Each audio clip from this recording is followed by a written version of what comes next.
Hello my people, hope you are doing well. Let's appreciate God while we are starting this new year. Let this year be the year of the blessed. To be the year of the blessed. And wherever you are watching this video, please share, like, comment, follow. At least we can reach up the target of going live, and when we start the topic we can share long video and everyone to learn more full episodes. So guys, today I'm here to tell you or to guide one person or two person. So my guide is this one today. I'm sure a lot of people today were very disappointed.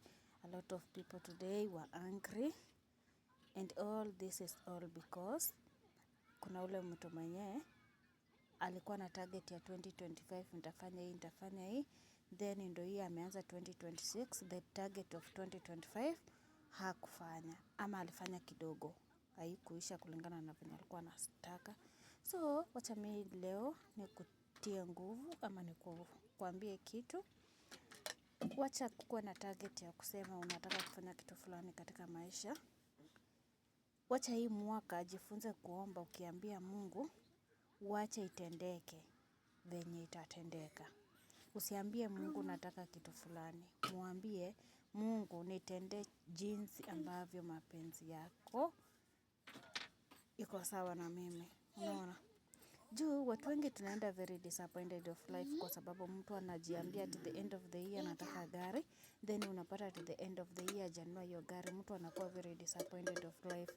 And remember, kama Mungu hajakupea wewe gari, kuna ule mwenye aliomba gari na amepewa.